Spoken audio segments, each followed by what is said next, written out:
Assalamualaikum warahmatullahi wabarakatuh. Waalaikumsalam warahmatullahi wabarakatuh. Alhamdulillahi rabbil alamin. Wassalatu wassalamu ala ashrafil anbiya'i wal mursalin Sayyidina wa maulana Muhammadin wa ala alihi wa ashabihil mujahidin at-tahirin, amma ba'du. Saudara-saudara kaum muslimin seiman dan sekeyakinan yang berbahagia, pada suatu hari seketika sedang berkumpul dengan para sahabat, Rasulullah pernah memberikan peringatan. Beliau bersabda, yushiku an tada'a alaikumul umamu kama tada'al akalatu ala qas'atiha. Pada suatu saat nanti akan datang di tengah-tengah kamu, wahai umat Islam, di mana orang-orang lain di sekeliling kamu akan bersatu mengerubungi kamu seperti bersatunya orang-orang mengerubungi makanan di atas meja hidangan. Akan datang satu saat nanti di mana kondisimu dikepung sedemikian rupa, yang barat mau menerkam, yang timur mau menghantam, yang selatan mau menginjak-injak, yang utara pun akan menjelajah. Kondisimu seperti makanan di atas meja hidangan. Sebagian sahabat merasa heran dan terkejut, lalu mereka bertanya, amin qillati nahnu yawma izin ya Rasulullah? Apakah jumlah kami pada waktu itu sedikit ya Rasul? Kami sampai dikepung sedemikian rupa? Beliau menjawab, bal antum yauma izin katsir. Sama sekali tidak. Kamu tidak sedikit pada saat itu. Bahkan jumlahmu sangat banyak. Kamu adalah mayoritas. Walakinnakum ghusa'un ka ghusa'is sail.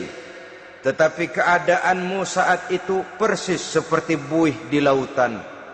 Banyak tetapi centang perenang. Banyak tetapi tidak punya daya dan kekuatan. Banyak tapi dipermainkan gelombang lautan, dihempaskan ke tepian pantai tanpa punya makna dan arti. Kondisimu pada saat itu kuantitas yang tanpa kualitas, sehingga orang lain enak saja mengepung kamu. Akidahmu didangkalkan, dibanjiri dengan peradaban dan kebudayaan yang menjauhkan dari agama.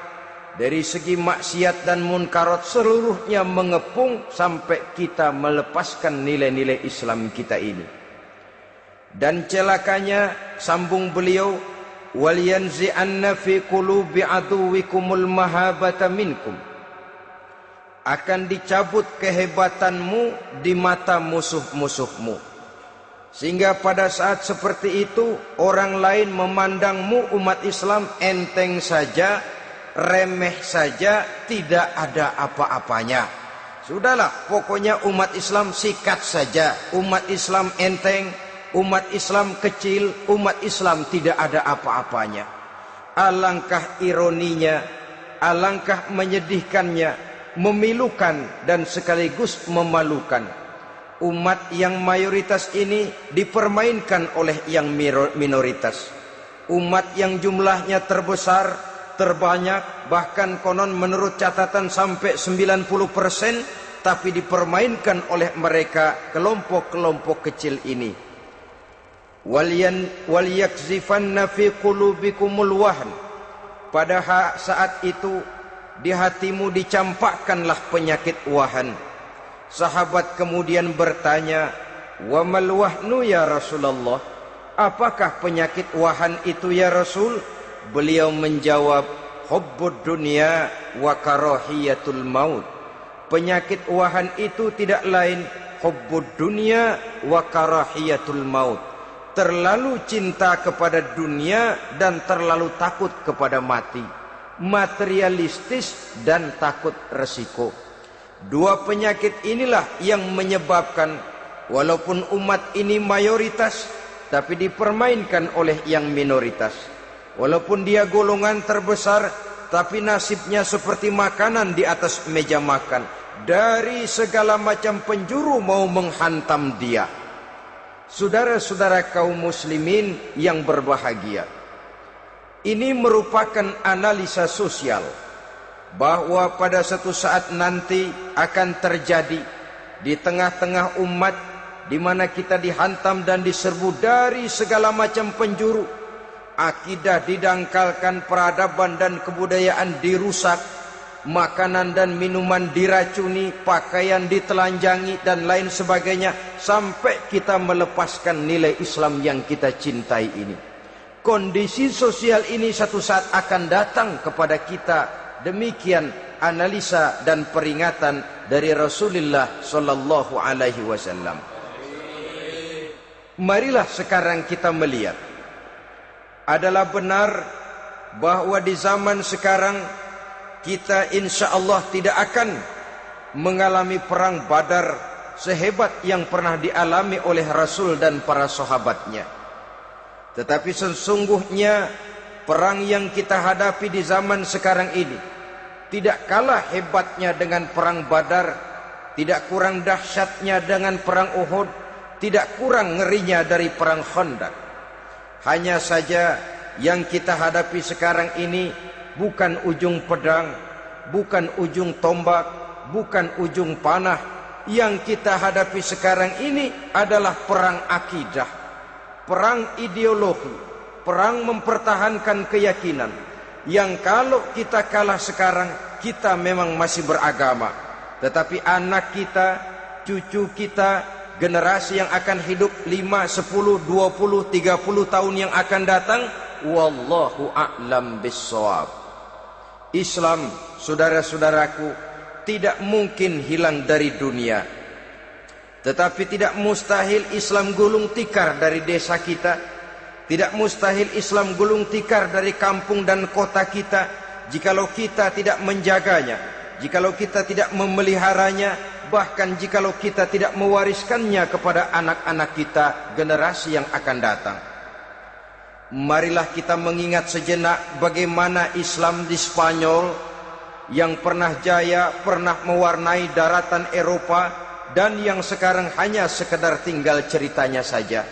Ini pernah diperingatkan oleh Rasul dalam satu hadis, sayati ala ummati zamanun la yabqal Islam illa ismun wala minal Quran illa rasmun. Akan datang satu masa di tengah umatku di mana pada masa itu Islam ada tapi hanya tinggal sekedar namanya saja, dan Quran pun ada tapi cuma sekedar tinggal tulisannya saja. Apabila kita tidak mewariskan ini kepada generasi yang akan datang, maka serbuan-serbuan dari berbagai macam penjuru dari hari ke hari semakin kita rasakan kehebatannya. Tidak mustahil sejarah Spanyol akan terjadi di desa kita, akan terjadi di kampung kita, akan terjadi di kota kita. Orang Spanyol, kalau mereka cerita kepada anaknya, mereka akan cerita, nak, di sini dulu ada masjid. Kapan, Pak? Dulu bener dah. Banyak orang Islam kalau hari Jumat pada sembahyang, kapan itu, Pak? Dulu sekali. Sekarang cuma sekedar tinggal ceritanya saja. Bukankah sesuatu yang sangat tidak mustahil apabila kita tidak menjaga dan mewariskan Islam ini kepada generasi yang akan datang, maka serbuan-serbuan akan membawakan hasil yang diinginkan oleh para penyerbu itu tadi. Kita sudah menjadi umat yang mayoritas, tetapi umat yang mayoritas ini menurut Rasul dikepung sedemikian rupa, akidahnya didangkalkan, peradaban dan kebudayaannya ditekan sedemikian rupa, kehidupan sosialnya dibuat individualis, kemudian dari segi pergaulan, pakaian, makanan, minuman dan sebagainya diracuni, sampai dia tidak lagi berpegang teguh kepada agamanya. Dan dikala itu hilang kehebatan umat ini di mata musuh-musuhnya. Orang lain memandang kita ringan saja, enteng saja, satu umat yang sudah kehilangan wibawa. Padahal konon kabarnya kita mayoritas, tapi enak saja dikutak-kutik orang lain. Dan dikala itu di hati kita merajalela penyakit uahan. Penyakit uahan itu apa? Pertama, hubbud dunia, terlalu cinta kepada dunia. Terlalu cinta kepada dunia yang menyebabkan kita lupa akan tanggung jawab dan kewajiban, lupa meneruskan dan mewariskan Islam kepada generasi yang akan datang. Kita berlomba hanya untuk mengejar dunia dan seluruh isinya. Baik dia bernama material, baik dia bernama seksual, baik dia bernama pangkat, jabatan dan kedudukan, berlomba-lomba kita di dalamnya. Sampai tercampaklah penyakit hubbud dunia di dalam hati ini. Berurat dan berakar dunia itu, sulit dan berat kita berpisah daripadanya. Akibatnya kemauan untuk berbuat demi dan atas nama agama sangat sulit terwujud di dalam kehidupan ini. Yang kedua, karahiyatul maut, terlalu takut kepada mati. Baik mati ajal, mati dalam artian yang sebenarnya, baik mati usahanya, baik mati karirnya, baik mati pangkat dan jabatannya. Sehingga dengan demikian akibatnya jatuhlah kita menjadi umat yang kehilangan wibawa di mata orang lain. Saudara-saudara kaum muslimin rahimakumullah, saya katakan tadi, perang yang kita hadapi di zaman sekarang adalah perang akidah. Perang menghadapi peradaban dan kebudayaan yang menghancurkan moral daripada anak-anak kita. Perang menghadapi banjirnya maksiat dan munkarat. Yang di tengah-tengah itu, di samping berkewajiban menjaga diri dan keluarga, kita pun juga berkewajiban menjaga anak-anak kita, generasi yang akan datang, mengarahkan dan mendidik mereka sesuai dengan yang dikehendaki oleh Allah Subhanahu wa ta'ala. Oleh sebab itu, pada pertemuan kali ini yang akan saya bicarakan ialah bagaimana idealnya seorang muslim lebih dahulu memberikan pendidikan kepada anak-anaknya.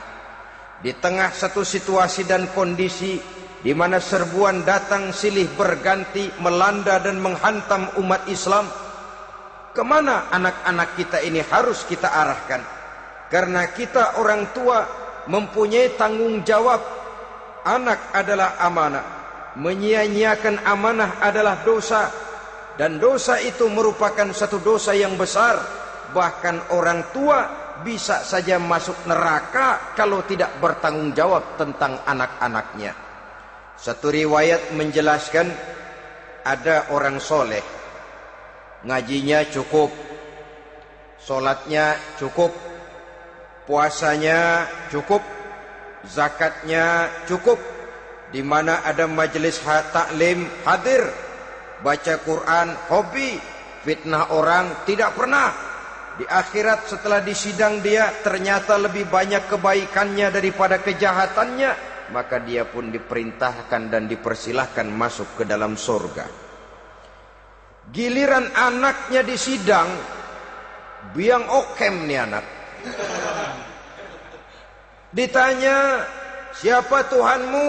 Tidak tahu. Siapa nabimu? Tenyaho. Apa kitabmu? Ora gelem. Kamu pernah sholat? Tidak. Zakat? Tidak. Puasa? Tidak. Judi? Hobi. Zina? Tiap malam. Mabuk? Berat. Wah, brengsek kamu. Kebaikan tidak ada barang sedikit pun, sementara kesalahan dan dosa berlipat ganda. Kamu neraka. Anak ini protes. Benar, saya tidak kenal siapa Tuhan saya. Saya tidak tahu siapa Nabi saya. Saya tidak tahu kitab suci dan kiblat saya. saya tidak sholat, tidak zakat, tidak puasa. Tiap malam saya judi, saya zina, saya mabuk. Tapi saya kerjakan semua itu karena saya tidak tahu dan orang tua saya tidak pernah memberitahu saya. Dia enak-enakan hadir di majelis taklim, saya nyekek botol, didiemin saja. Dia enak-enakan baca Quran, saya zina, didiamkan saja. Saya bukan tidak mau, orang tua saya sama sekali tidak pernah mendidik saya. Dia mau benar sendiri. Maka kalau sekarang saya harus masuk ke dalam neraka, saya menuntut agar orang tua saya ikut sama-sama bergabung dengan saya ke dalam neraka. Gara-gara dia tuh saya jadi begini. Orang tuamu yang mana? Tuh, yang barusan mau ke surga. Ini orang tua yang sudah mau berangkat ke surga dipanggil. Sebentar dulu mas. Ini benar anak kamu? Iya pak. Waktu di dunia kamu tidak pernah ajarin dia ngaji? Sampai dia tidak kenal Tuhannya, tidak kenal nabinya, tidak kenal kiblat dan kitab sucinya? Iya pak.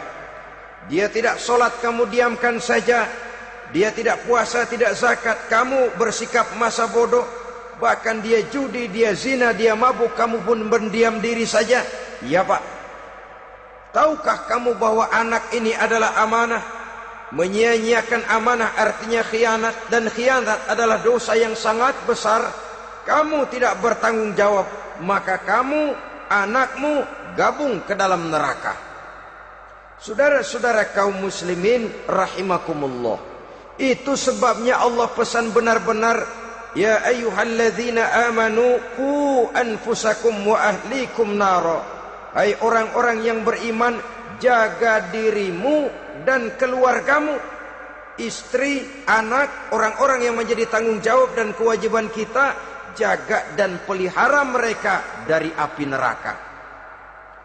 Saudara-saudara kaum muslimin, lalu kalau kita orang-orang tua yang hidup di zaman sekarang ini sudah sering beristighfar, mengurut dada, melihat situasi, membaca peta keadaan, konon tantangan yang akan dihadapi oleh anak-anak kita 15, 20, 25 tahun yang akan datang jauh lebih berat dari apa yang kita hadapi sekarang ini.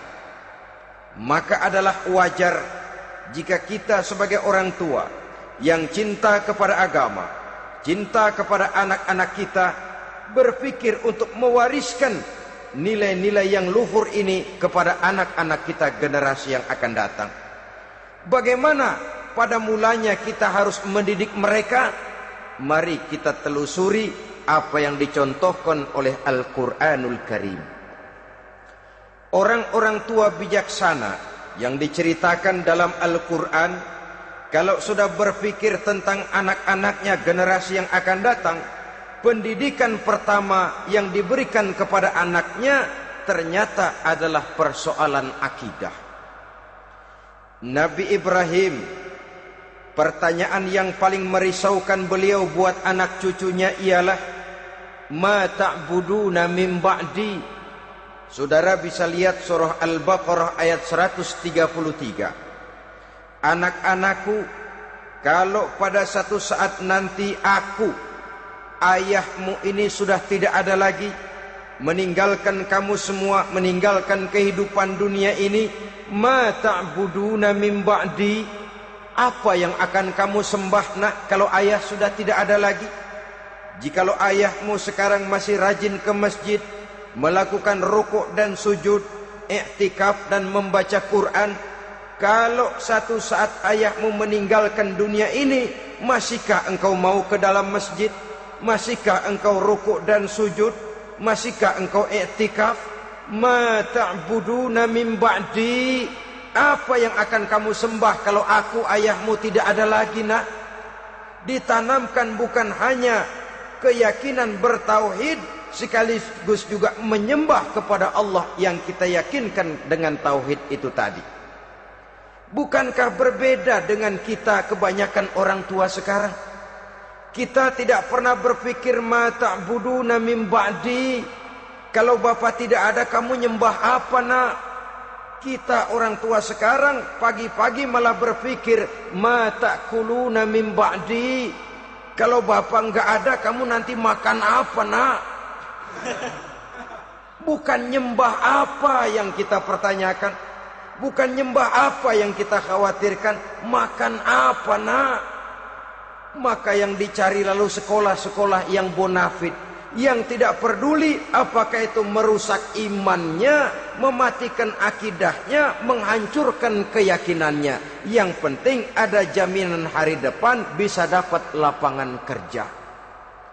Akibatnya berduyun-duyun orang-orang tua muslim menyekolahkan anaknya di sekolah-sekolah yang bukan Islam, yang nyata-nyata membahayakan akidahnya, dididik dengan kultur dan budaya yang bertentangan dengan nilai-nilai agamanya. Bukankah ini berarti merelakan anak untuk dikafirkan? Bukankah ini artinya menyerahkan anak untuk ditulis menurut selera para pendidik yang tidak sesuai dengan nilai akidah yang dimilikinya? Mengapa kita tidak berpikir seperti Nabi Ibrahim, yang sebelum memberikan pendidikan kecerdasan, sebelum pendidikan matematika, IPS, PSPB dan disiplin ilmu lainnya, yang pertama ditanamkan, ma ta'buduna min ba'di. Kalau ayahmu tidak ada, kamu menyembah apa, nak? Menyembah Allah apa nanti malah menyembah harta? Menyembah Allah apa nanti malah mendewa-dewakan pangkat dan jabatan? Menyembah Allah apa malah nanti menyembah alam? Itu yang dikhawatirkan Nabi Ibrahim kepada generasi yang akan datang. Dan itu saudara-saudara yang seharusnya mengkhawatirkan kita kepada anak-anak kita, generasi yang akan datang. Lihatlah serbuan akidah di zaman sekarang ini. Dimanfaatkan kemiskinan kita umat Islam. Diberikan kita tawaran berupa beras, pakaian, obat-obatan, kalau perlu beasiswa, asal bisa melepaskan keislaman kita ini. Bertahap, sedikit demi sedikit, step by step, shibran bi shibrin wa zira'an bi zira'in. Dan harus saya ingatkan, orang di zaman sekarang tidak mungkin menghantam Islam secara frontal.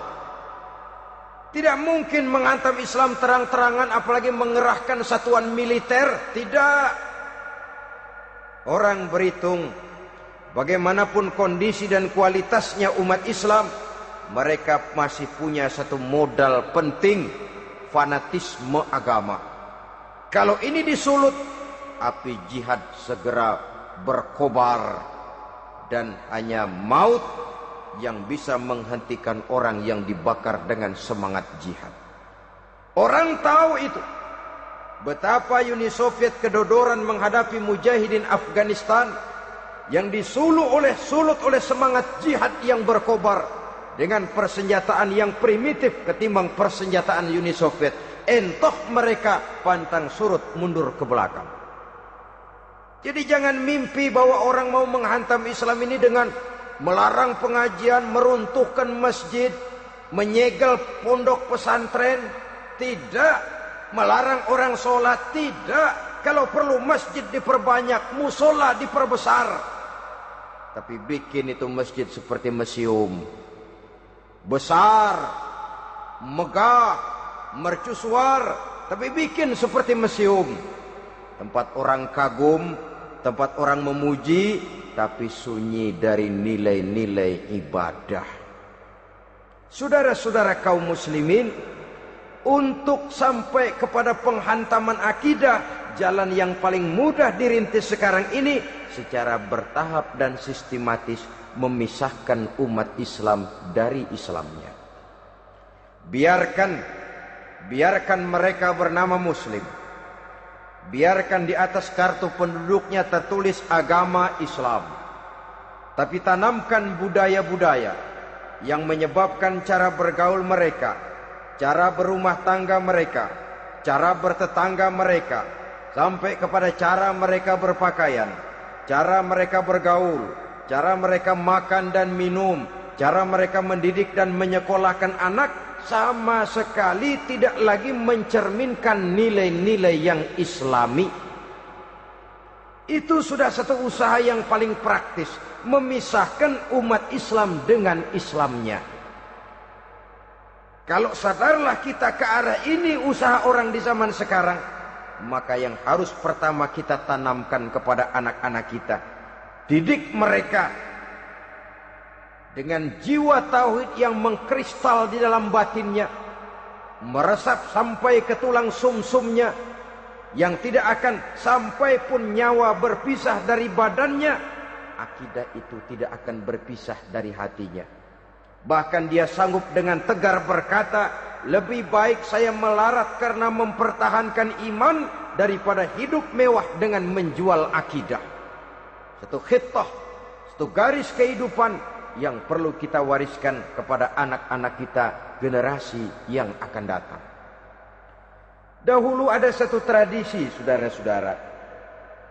Kalau anak gadis kita dilamar orang,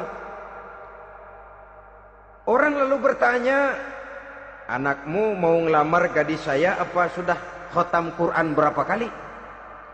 Apa sudah bisa baca kitab macam-macam dan lain sebagainya? Sehingga lahirlah satu kebanggaan. Apapun motifnya, tapi pertanyaan semacam ini zaman sekarang sudah langka. Paling-paling yang ditanya kalau anaknya dilamar orang, anakmu kerja di mana? Gajinya sebulan berapa? Kendaraannya bebek apa soang? Apa-apa? Itu yang kita pertanyakan, berkisar di seputar materi, kerja, job, status sosial, dan lain sebagainya. Perkara bisa baca Quran atau tidak, nomor 18. Perkara sembahyangnya rajin apa tidak, nomor 36. Saudara hadirin, akibatnya terjadi pergeseran nilai. Maka mendidik anak menurut tuntunan Quran adalah seperti yang diberikan contoh oleh Luqmanul Hakim, yang diceritakan dalam surah Luqman mulai ayat 11 dan selanjutnya. Apa pendidikan pertama yang harus kita berikan kepada anak?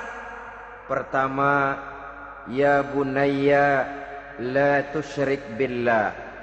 Wahai anakku, jangan sekali-kali engkau menyekutukan Allah. Nak, jaga tauhid, pelihara iman, mantapkan akidah.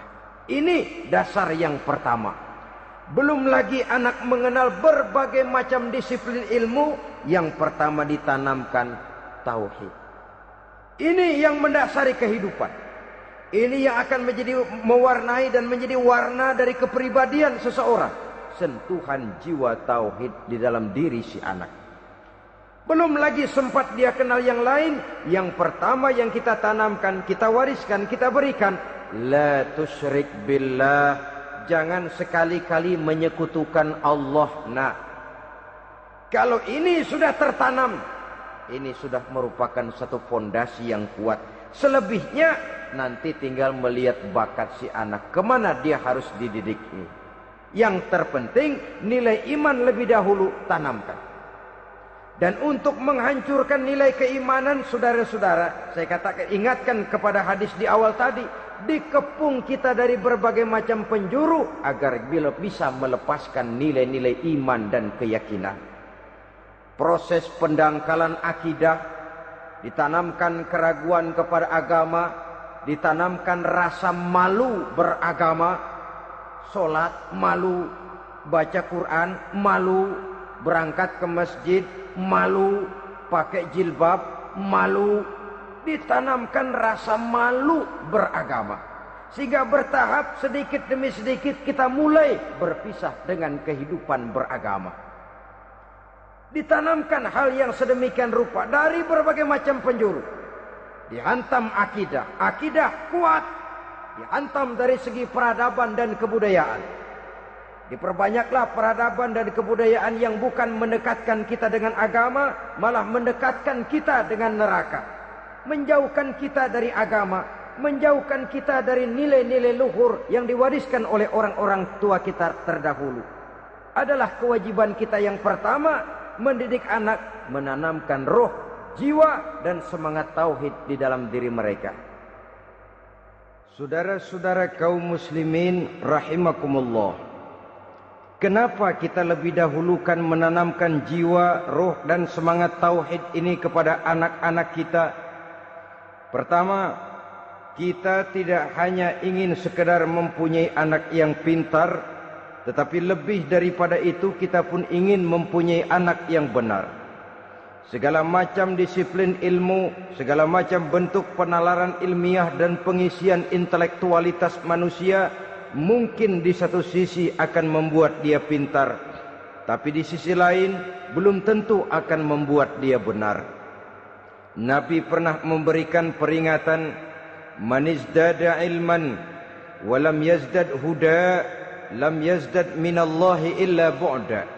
Orang yang hanya bertambah ilmu pengetahuannya tapi tidak bertambah hidayah dari Allah, tidak makin mantap keimanannya, maka seluruh nilai-nilai ilmunya hanya akan menjauhkan dia dari Allah Subhanahu wa taala. Dan adalah lebih merupakan azab daripada nikmat kalau kita diberikan ilmu pengetahuan yang hanya akan menyebabkan kita semakin jauh dari Allah Subhanahu wa taala. Yang kedua, sesungguhnya roh, jiwa dan semangat tauhid yang melekat dalam diri anak pada puncaknya akan melahirkan satu disiplin murni yang tumbuh dari dalam dirinya sendiri, di mana si anak dalam kehidupannya merasakan dimanapun dia berada, kemanapun dia pergi, ia selalu merasakan kehadiran Allah dekat dalam hidupnya. Ia sadar sesadar-sadarnya bahwa tidak ada satu perbuatan yang bagaimanapun kecilnya yang bisa disembunyikan dari kekuasaan Allah Subhanahu wa taala. Yang ketiga, dengan penanaman roh, jiwa dan semangat iman ini, maka diharapkan anak-anak nanti pada pertumbuhannya sanggup mengendalikan hawa nafsunya.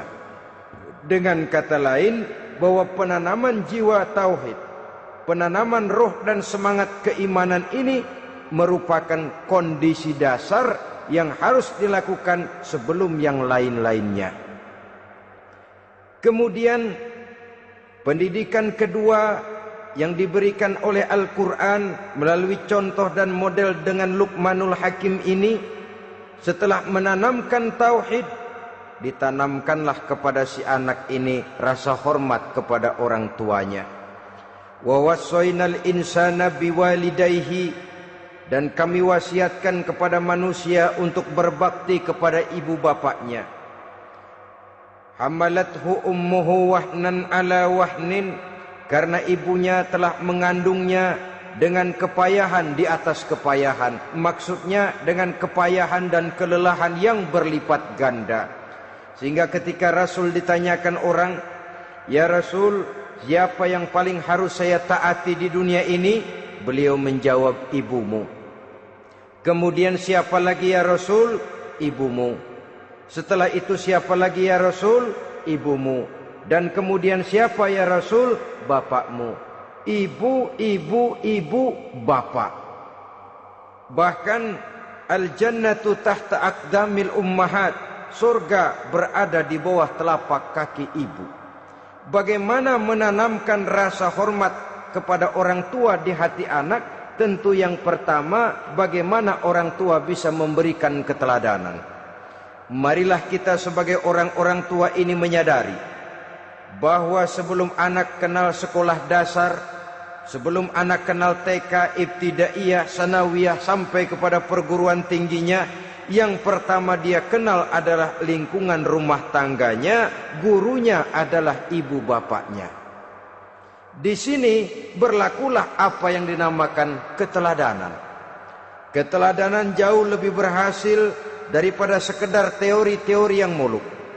Keteladanan jauh lebih berhasil daripada berbagai macam indoktrinasi dan penataran. Kurangnya keteladanan akan menyebabkan anak mencari pola. Apabila kita orang tua ini tidak bisa memberikan keteladanan yang baik kepada anak-anak kita, maka pada suatu saat anak-anak akan menganggap enteng dan kehilangan wibawa kita sebagai orang tua di mata mereka. Dikala itu akan sangat sulit kita membentuk kepribadian mereka. Bukankah di zaman sekarang ini kita banyak mengalami krisis wibawa, krisis figur? Ada yang karena rapotnya merah melulu, gurunya dikeroyokin. Pak guru pulang sekolah dicegat. Bahkan nyaris ada orang tua pernah dibunuh oleh anaknya sendiri. Dan lain sebagainya, kasus-kasus yang sebenarnya tidak perlu terjadi, karena memang bukan saja bertentangan dengan nilai budaya kita sebagai bangsa, tapi juga bertentangan dengan ajaran agama kita sendiri. Krisis wibawa, krisis figur, yang juga akibatnya harus kita sadari banyak faktor yang membentuk kepribadian anak. Pergaulannya, yang dibacanya, yang ditontonnya, yang disaksikannya di dalam kehidupan. Benar kita menyekolahkan mereka, tapi berapa jam mereka di sekolah? 6 jam, 7 jam paling lama. Sedangkan mereka hidup satu hari satu malam 24 jam. Kalau cuma 7 jam di sekolah, ini berarti lebih banyak dia di luar sekolah. Dan di luar sekolah itu artinya ya rumah tangganya, ya temannya, ya lingkungan di mana dia tinggal, yang seluruhnya sangat besar pengaruhnya dalam ikut membentuk kepribadian anak-anak kita. Saya katakan tadi, di samping kita menghadapi perang akidah, kita pun berhadapan di dalam perang menghadapi peradaban dan kebudayaan yang bukan saja menjauhkan kita dari agama, tetapi sanggup menghancurkan moral daripada anak-anak kita. Secara pribadi, saudara-saudara, saya iri, saya kagum misalnya dengan kemajuan yang diperoleh oleh negara tetangga kita, Jepang misalnya. Padahal tahun 45 ia pun hancur lebur oleh meledaknya atom di Hiroshima dan Nagasaki. Tapi bagai satu tenaga raksasa kemudian Jepang bangkit menjadi satu negara superpower di Asia. Bahkan gurunya saja Amerika sekarang ini kewalahan menghadapi perang dagang dengan Jepang ini. Dan yang menarik, Jepang bisa maju dan modern dengan tetap menjadi Jepang, tanpa harus kehilangan identitasnya sebagai satu bangsa, tanpa harus kehilangan kepribadiannya sebagai satu bangsa. Sebagai negara yang sedang berkembang, kita sering latah. Kita ingin meniru Barat, tapi bukan teknologinya, westernisasinya yang kita tiru. Bukan isinya, kulitnya yang kita ambil. Akibatnya apa? Modernnya belum, orangnya sudah Barat. Bergaulnya sudah cara Barat, berumah tangganya sudah cara Barat, berpakaiannya sudah cara Barat, mendidik anaknya sudah cara Barat. Di mana ketemu orang tua cukup hello daddy. Kulitnya kita ambil, sementara isinya kita campakkan. Ironi dan menyedihkan.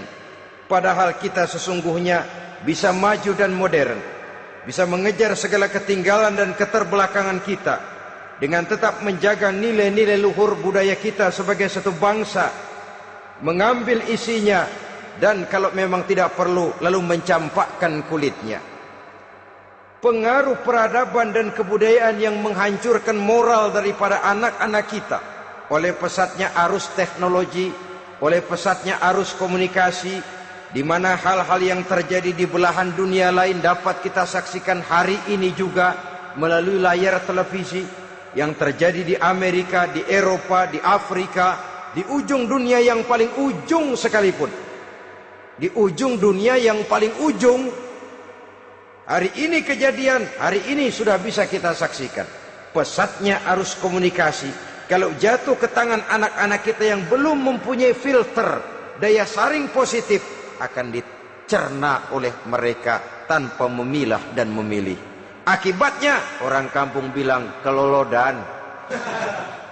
Makan nggak dikunyah lagi. Tentu saja akhirnya kelolodan, dan kalau sudah kelolodan menyusahkan kita seluruhnya. Oleh karena itu budaya menghormati orang tua perlu dijaga, perlu dipelihara dan diwariskan kepada anak-anak kita.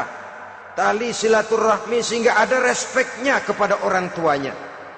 Jangan bapaknya dianggap CS, ibunya dianggap CS, kakeknya dianggap CS.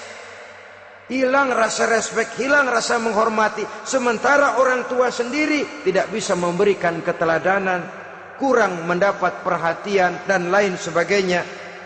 Apalagi kalau baik ibu maupun bapak adalah orang-orang karier yang setiap hari sibuk menghadapi tugas masing-masing. Bapak sibuk rapat, pindah kantor sana kantor sini, ibu sibuk arisan, besarlah anak-anak di tangan pembantu dan lain sebagainya, sehingga dia merasa kurang mendapat perhatian, dan ini akan ikut membentuk warna dari kepribadian yang dimilikinya. Sampai kepada pelosok-pelosok desa, jaringan televisi memang menguntungkan. Tapi kalau sudah sampai kepada menayangkan budaya-budaya yang tidak sesuai dengan pola di mana mereka tinggal, pola lingkungannya, dan ingin mereka terapkan dalam kehidupan, ironi dan menyedihkan. Maka sering dikatakan, jikalau ABRI masuk desa, rakyat beruntung. Jikalau listrik masuk desa, rumah jadi terang. Jikalau koran masuk desa, rakyat jadi cerdas. Jikalau hakim masuk desa, rakyat lalu sadar hukum. Tapi jikalau maksiat dan munkarat masuk desa, minuman keras masuk desa, judi masuk desa, pelacuran masuk desa, rakyat tentu kiamat. Dan kita harus punya budaya untuk memilah dan memilih, mempunyai filter untuk jadi daya saring positif. Oleh karena itu, saudara-saudara, tahap kedua setelah menanamkan jiwa tauhid kepada anak, tanamkan rasa hormat kepada orang tuanya. Orang tua itu ibu bapaknya, orang tua itu guru-gurunya yang mengajarkan dia, atau yang dianggap tua yang lebih senior dari dia. Karena tidak ada satu peradaban yang berdiri sendiri. Bagaimanapun maju dan modernnya kita sekarang, tentu merupakan mata rantai yang berkaitan dari generasi terdahulu. Ini yang kedua. Setelah tauhid, berbakti kepada ibu dan bapak. Tidak ada satu kebahagiaan yang bisa ditegakkan di dunia ini tanpa doa, tanpa restu daripada ibu dan bapak. Ini keramat hidup. Doanya dikabul Allah dan kutubnya juga dikabul oleh Allah Subhanahu wa ta'ala. Jadi mendidik anak setelah menanamkan jiwa tauhid, menanamkan rasa hormat dan taat berbakti kepada ibu bapaknya. Itu yang kedua. Kemudian yang ketiga, melalui model Luqman, Quran mendorong kita untuk mendidik anak menanamkan etika otonom. Apa itu? Ya bunayya innaha in takum mithqala habbatin min khardalin fatakun fi sakhratin aw fis samawati aw fil ardi ya'ti bihallah. Wahai anakku, sesungguhnya kalau ada satu kebaikan yang kamu kerjakan, kecil, tidak nampak oleh pandangan mata yang zahir, yang kecil itu tersembunyi di puncak langit, di dasar bumi yang paling dalam, atau di tengah batu hitam sekalipun, Allah pasti mengetahuinya dan pasti akan memberikan balasan yang seadil-adilnya. Pendidikan apa ini? Pendidikan moral, menanamkan etika otonom. Nah, kau berbuat baik jangan karena dilihat orang. Kau tidak mau melakukan kejahatan jangan cuma karena ada polisi. Kalau ada polisi kau tidak mau jahat, kucing juga begitu. Coba lihat kucing, taruh ikan asin di piring kaleng, tongkrongin. Aduh, kucing kalem, sopan, tenang. Sedikit kita lengah, habis ikan digarap. Tapi ditanamkan satu kesadaran, kemanapun kau pergi, apapun yang kau kerjakan, tersembunyi di tengah batu, di dasar bumi, di puncak langit, Allah pasti tahu. Dalam bahasa yang ringan, kita ini diawasi oleh dua hiperkomputer yang maha sensitif, produksi langit mereknya Rokib dan Atid. Itu komputer yang sangat peka dan sensitif. Jangankan kita berbuat, kita berniat baik saja, komputer sudah nyatat sendiri. Inilah yang orang sekarang namakan waskat, pengawasan malaikat. Kalau hidup sudah merasa diawasi oleh malaikat, waskat berhasil. Tapi kalau waskat sudah diawasi malah nekat, itu yang gagal. Atau yang diawasi dan yang mengawasi sama-sama sepakat, itu juga bisa cincai. Saudara-saudara kaum muslimin rahimakumullah, waskat dalam pengertian kita muslim, bagaimana hidup ini merasakan diawasi oleh malaikat. Intelektualitas yang tinggi sekalipun, IQ yang nilainya plus sekalipun, disiplin ilmu yang bagaimanapun banyak yang memenuhi benak kita, tanpa diiringi oleh etika otonom, orang sering mencari celah dan kesempatan. Mencari celah dan kesempatan. Tapi kalau sudah merasa, kemanapun saya pergi, dimanapun saya berada, kebaikan bagaimanapun sekecilnya saya lakukan, toh Allah pasti akan memberikan balasan. In khairan fa khairun, wa in syarran fa syarrun. Jikalau baik, baik balasan yang kita terima. Jikalau jahat, jahat kejahatan yang kita terima. Kalau sudah ke arah ini kita berpikir, maka sesungguhnya kalau kita berbuat baik kepada orang lain, hakikatnya kita sudah berbuat baik kepada diri kita sendiri. Lalu tidak ada merasa rugi berbuat baik kepada orang. Karena manakala dia melakukan kebaikan kepada orang lain, artinya dia sudah berbuat baik untuk dirinya sendiri. Jadi setelah tauhid, kemudian berbakti kepada ibu bapak, yang ketiga baru pendidikan tentang akhlak, tentang moral.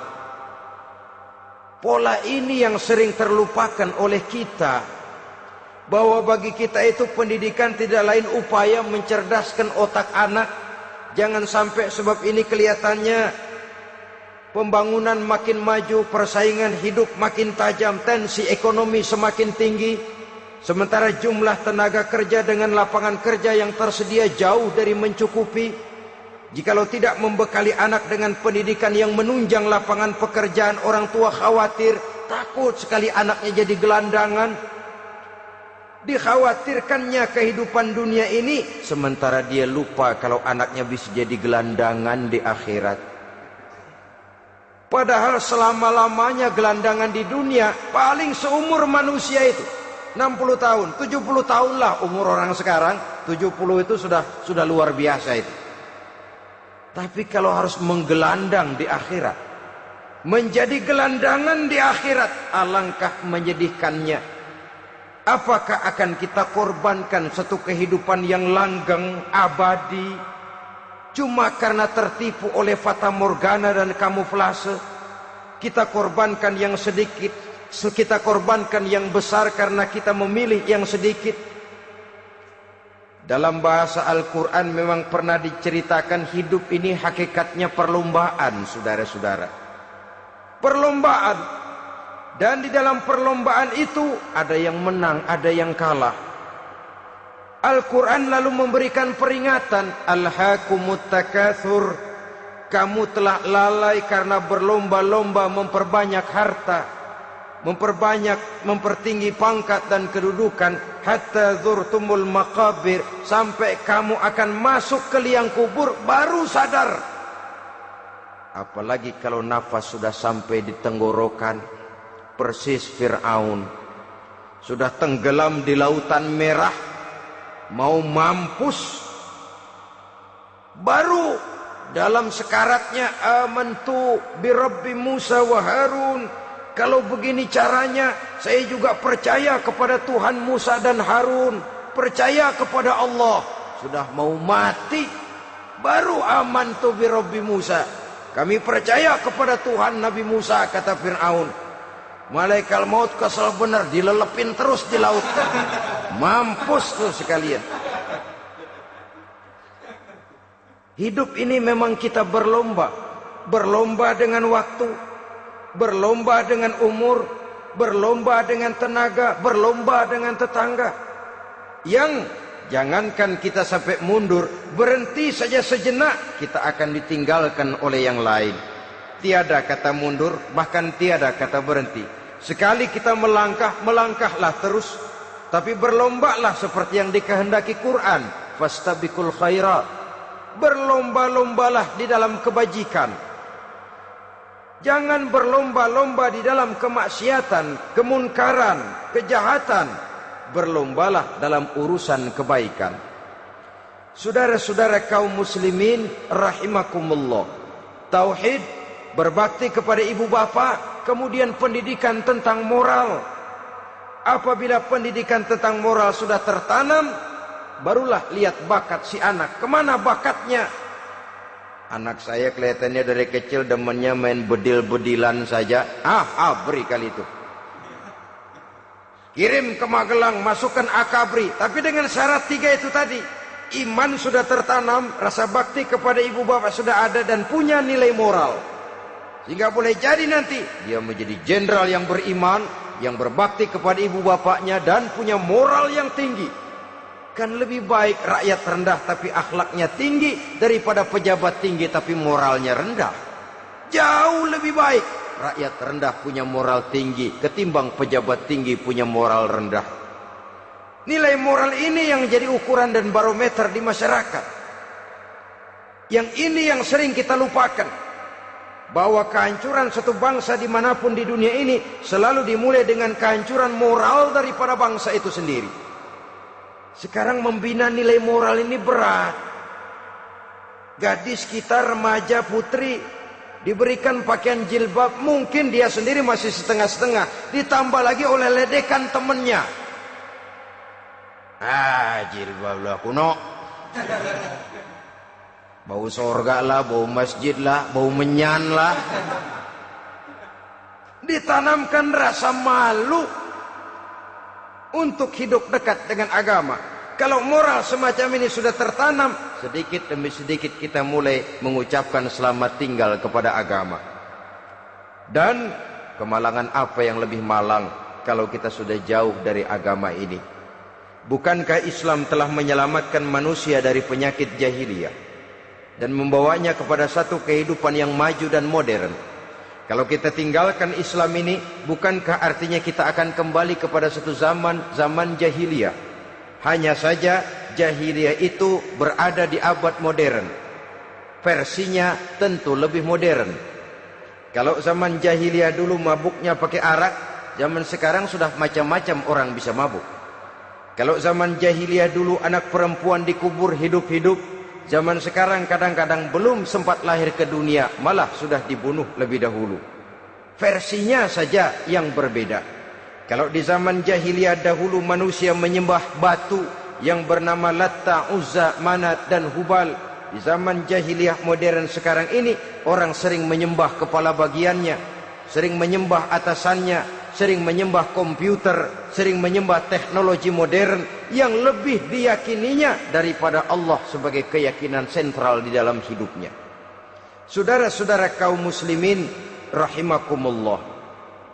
Jadi yang ketiga, nilai moral yang ditanamkan kepada anak-anak kita supaya dia bisa menghadapi tantangan-tantangan hidup yang semakin berat ini dengan tetap berpegang teguh kepada nilai-nilai moral yang diwarnai oleh jiwa keimanannya yang bersumber dari ajaran agamanya. 3. Kemudian yang keempat, barulah tatanan kehidupan sehari-hari. Apa kata Luqman? Ya bunayya aqimis shalah. Setelah bertauhid, berbakti kepada ibu bapa, punya nilai moral. Ya bunayya aqimis shalah, nak dirikan solat. Rumah tangga muslim, anak berumur 7 tahun sudah berani meninggalkan solat. Kata Nabi, pukul. Bukan untuk menyakiti, untuk mendidik, karena sayang kepada anak. Saudara-saudara, kita khawatir betul kepada anak. Kalau dia pulang dari sekolah, Buru-buru kita sebagai orang tua bertanya, sudah makan nak? Sudah istirahat nak? Tapi jarang kita sebagai orang tua melontarkan, sudah sholat nak? Bahkan kita bisa memberikan sugesti kepada anak. Nah, kalau kau naik kelas 1 sampai naik ke kelas 2, bapak beliin sepeda. Tamat SD nak, motor. Tamat SMP nak, ke Bali kita. Tamat SMA nak, Singapura. Saudara-saudara, tapi kalau untuk urusan sholat misalnya, kita tidak pernah memberikan sugesti kepada anak-anak kita. Nah, kalau kau hafal Fatihah lengkap dengan artinya, bapak beliin sepatu. Nah, kalau kau bisa sholat dengan baik, cukup syarat rukunnya, bapak beliin sepeda. Ada rangsangan, ada sugesti yang membuat anak lebih tergerak untuk hidup dalam suasana keagamaan. Ya bunayya aqimis sholat, nak dirikan sholat. Sebab ini sandaran vertikal yang paling langsung antara manusia dengan Tuhannya. Menyadari bahwa sepanjang yang bisa dilakukan oleh manusia hanyalah berusaha, dan kepastian sepenuhnya ada di tangan Allah. Dengan sholat kepribadianmu diperteguh, dengan sholat sandaran vertikalmu kepada Allah diperkuat. Dan pada waktunya nanti Al-Quran memberikan bimbingan, hendaklah minta tolong kepada Allah dengan sabar dan tetap mendirikan sholat. Ya bunayya aqimis sholat. Setelah itu, wa'mur bil ma'rufi wanha 'anil munkar.